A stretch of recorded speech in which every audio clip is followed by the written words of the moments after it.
If you've ever felt like you're doing everything right with money and still not getting anywhere, you're not alone. Most people follow the same popular advice. Cut back on little purchases, be more disciplined, trim the fun out of your budget, and somehow that's supposed to change your entire financial life. So you tighten up, you skip small comforts, you second-guess every non-essential purchase, and yet your savings barely move. Your stress doesn't change. And month after month, it feels like you're working hard but standing still. At some point you start wondering, how is everyone else doing this? What am I missing? Here's the truth most people never hear. The advice you've been given isn't wrong. It's just aimed at the least important parts of your financial life. The small decisions get all the attention, while the big decisions, the ones that actually determine whether you build wealth or stay stuck, sit quietly in the background, shaping your future. The problem isn't your habits. The problem is the framework you were taught to care about.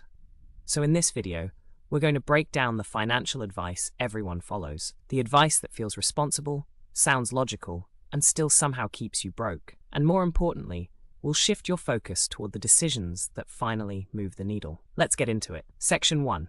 The small stuff obsession, the trap everyone falls into. Most people believe their money problems come from the small things, the coffees, the takeout meals, the streaming subscriptions, the tiny impulse buys. And because those purchases are visible and immediate, they become the things we fixate on. You feel a little guilty every time you tap your card.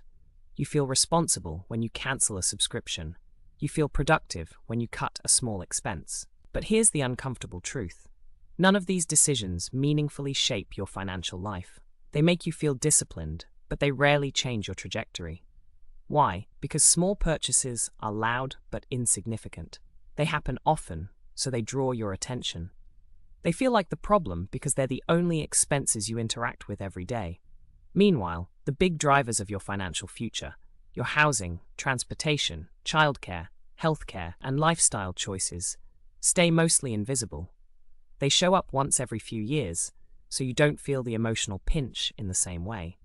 And that's the trap. You end up micromanaging the $10 decisions and ignoring the ones that cost you tens of thousands of dollars over time. You think you have a spending problem, when really you have a focus problem. This is why so many people feel like they're doing everything right and still not getting ahead. They're putting their effort in the wrong place. They're optimizing the pennies while the dollars slip quietly out the back door. Once you see this, the entire way you approach money starts to shift. Section 2. The 5 decisions that actually decide your financial future. If small expenses don't shape your financial life, what does? It comes down to a handful of choices, usually no more than 5, that determine almost everything about your long-term stability. These aren't the decisions you debate for 30 minutes. They're the ones you make quickly, sometimes emotionally, and then carry for decades. The first is your home, where you live, how much you borrow, and how much space you think you need. That single choice creates the baseline for every other financial decision you make. A slightly smaller home or a more modest mortgage can free up thousands of dollars every year. A slightly bigger one can quietly lock you into decades of pressure.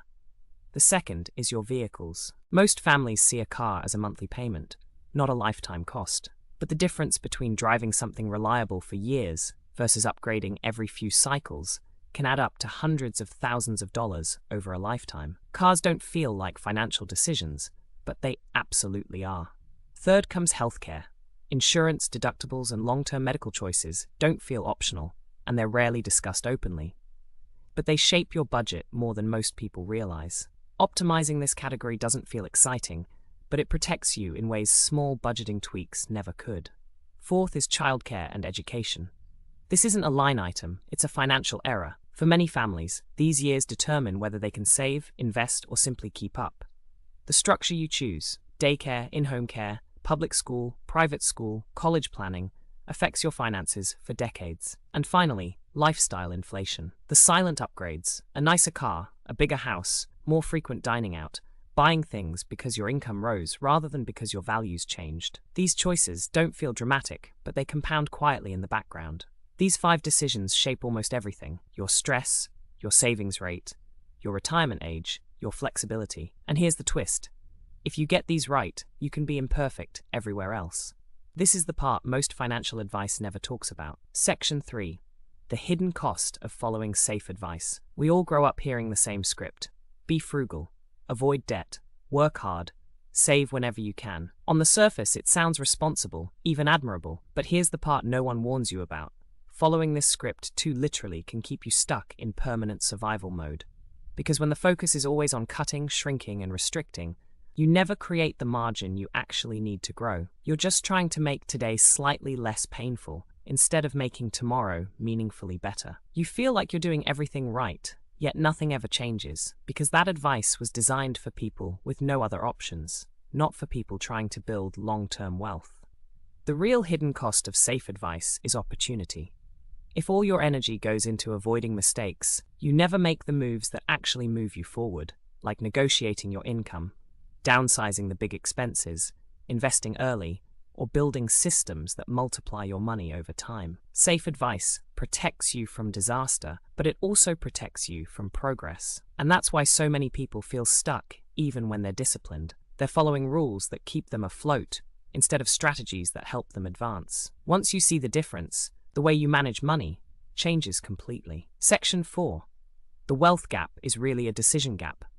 People talk about the wealth gap like it's some mystery, but most of the time it comes down to a handful of different choices made over many years. Two people earning the same income can end up in completely different places, not because one skipped lattes and the other didn't, but because their big decisions went in opposite directions. One chose a manageable home, the other bought the maximum the bank approved. One kept a paid-off car, the other upgraded every few years. One invested early, the other waited for the perfect moment. These choices compound just as powerfully as money does. Most people don't fall behind from small mistakes. They fall behind because they make big decisions on autopilot, letting banks, car dealers, or fear decide for them. Once you start making those choices intentionally, the entire trajectory changes. Wealth grows not from doing everything right, but from getting the right few things right. Section 5. The framework that finally breaks the cycle. If you want to break out of the trap that keeps most people stuck, you need a system that shifts your focus from tiny wins to meaningful progress. And the simplest way to do that is to use a 3-part framework: awareness, alignment, and automation. First, awareness. You cannot change what you do not measure. A quick weekly check-in, not a spreadsheet marathon, helps you see where your money is actually going, instead of where you think it's going. Most people discover the problem isn't overspending, it's that their spending has no direction. Next, alignment. This is where everything starts to feel lighter. You match your money to your top priorities, instead of letting convenience or habit make decisions for you. When your biggest expenses reflect what you truly value, financial progress no longer feels like deprivation, it feels like clarity. Finally, automation. The less you rely on willpower, the more consistent you become. When bills, transfers, and investing happen automatically, you remove friction. You create a financial life that quietly functions in the background, even on your busiest weeks. This framework works because it doesn't demand perfection. It simply nudges your money in the right direction every single month, and those small nudges compound into real change. Most people beat themselves up for not being disciplined enough. They think the problem is the dinners out, the small splurges, the moments of weakness. But the truth is far simpler and far more freeing. People aren't undisciplined, they're just focused on the wrong levers. When you shift your attention from tiny expenses to the decisions that actually shape your future, your home, your car, your health, your long-term goals, everything gets easier. You create breathing room. You create momentum. You create a financial life that feels intentional instead of exhausting. Wealth isn't built through perfection, it's built through direction. So before you try to squeeze more discipline out of yourself, take a look at the big choices you've made and the ones you haven't made yet. Those are the decisions that determine your trajectory. If you want, drop a comment and tell me, which big decision are you planning to reevaluate next? And if you found this helpful, make sure to subscribe. We dive deep into the psychology of money, just like this every week.